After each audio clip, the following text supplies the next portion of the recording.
guys, good morning. This is Oxy Mendoza at tayo nakaupo dito sa ating Hilux Tamaraw FX 2025 na binili natin noong March 26, 2025. So gusto kong ibahagi sa inyo kung ano yung nararamdaman ko matapos kong ma-acquire itong Toyota Tamaraw 2025.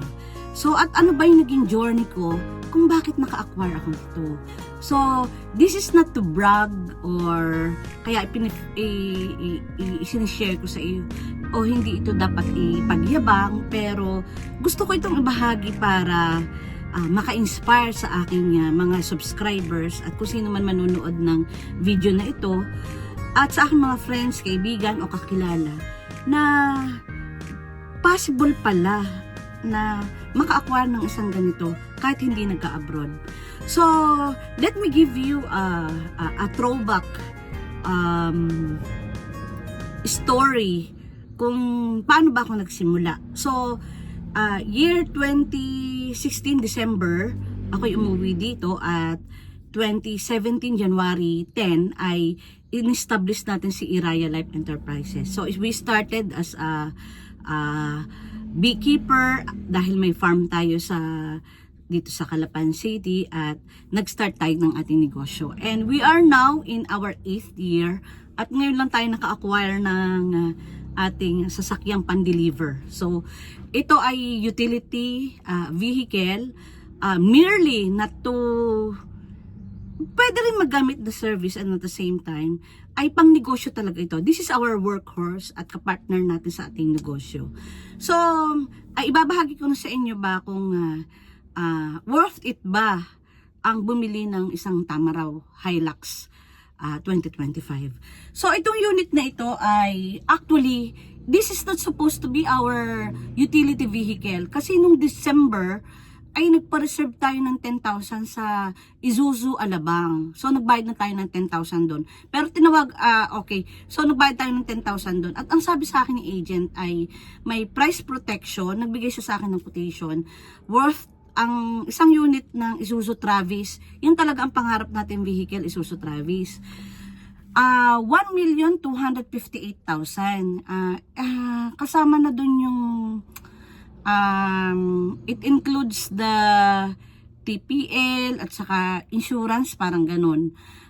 Doon sa unit na yun, 1,258. So, nagbayad tayo ng 10,000 as a reservation.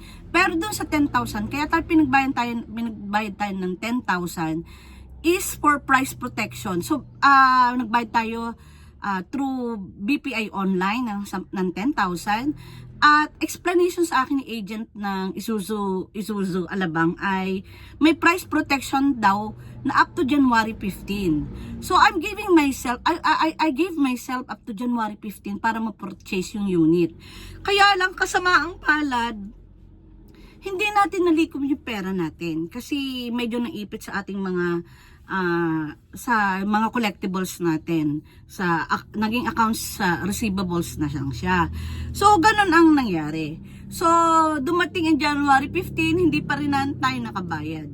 So nag-intay tayo January, February, hindi pa rin, kulang pa rin ang pera natin until such time na dumating na yung March. So dumating na rin yung pera ko.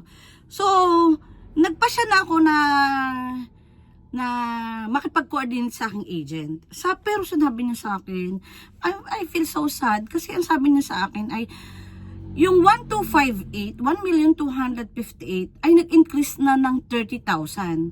So, instead na 1,258 lang yung babayaran ko, 1,258,000 for the unit for sa Isuzu Travis ay naging 1,288,000 na. So, an increase of 30,000. Kaya, medyo parang kinulang yung ating budget.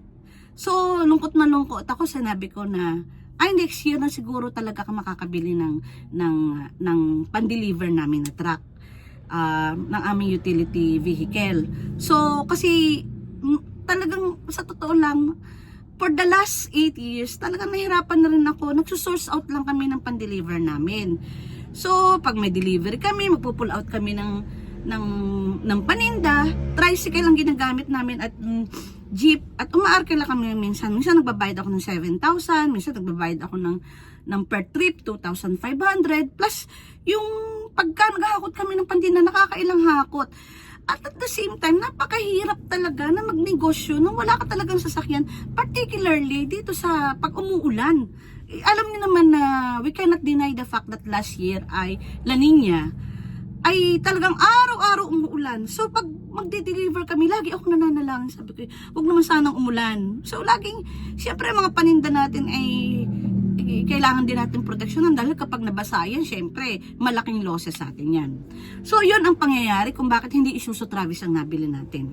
Ang sesti pa, ito ang istorya kung bakit madalian ang aming pagbili dito. So nung kami ay last time ako'y sumali sa bidding sa government, ay natalo ako.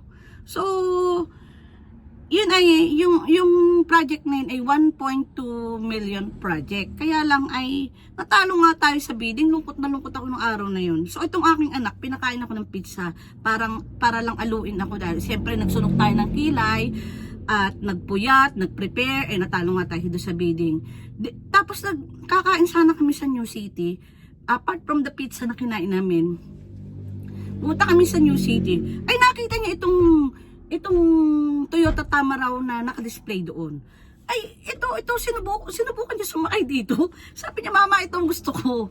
So, sabi ko, kulang ang pera ko kasi kulang ang budget. Sabi niya sa akin, mama, pautangin kita ng 100,000 para lang mabili natin to. Talagang gustong-gusto talaga niya. At sa madaling salita, napao na ako, nabili na nga next week. Cash. Sabi ko, sadya namang pinag-ipunan natin yun ng 8 taon. At bibili na nga tayo supposed to be ng sasakyan, kaya lang hindi natuloy. So, gano'n na nga, umupo siya doon at sinabi niya, bibili na nga kami. O, sabi niya, sige, magbabayad na daw mama ng 5,000 reservation. So, after that was Friday, I think. So, dumaan ng Sabado, dumaan ng Linggo, nung Lunes, kinulembang na naman ako ng aking anak. Sabi niya, mama, magbayad na tayo ng 5,000 reservation fee. Ang kulit. O, so, nagbayad na ako ng 5,000 reservation fee. Tapos, tumawag sa akin ng agent. Sabi, ma'am, kailangan, kinumbinsin niya kami na i-purchase na namin yung unit. Sabi niya, pag nagbayad po kayo, ay makukuha na agad niya yung unit. Ganun ba? O sige. So, next day, ng Tuesday, nag-transfer na kami through Metrobank, transfer, kasi nandun ang ating account. Transfer sa Toyota Calapan. And presto, meron na tayong Toyota Tamaraw. FX 2025. So, ito ay ating workhorse, kapartner natin sa negosyo, at this is to inspire everybody na kaya pala. So, abangan nyo sa susunod pang ating i-discuss in a separate vlog kung ano ba yung ating mga benepisyo na makukuha dito at kung paano natin, ano ba yung mga binayaran natin, magkano SRP, magkano ba ang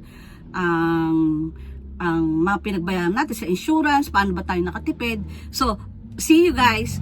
At wag palambing naman, wag niyo kakalimutan paki-click ang button ng subscribe. At kung kayo may tanong o ay interactive tayo, pwede kayong mag-send ng katanungan diyan. Sige po, si Soxy Mendoza again. Maraming salamat.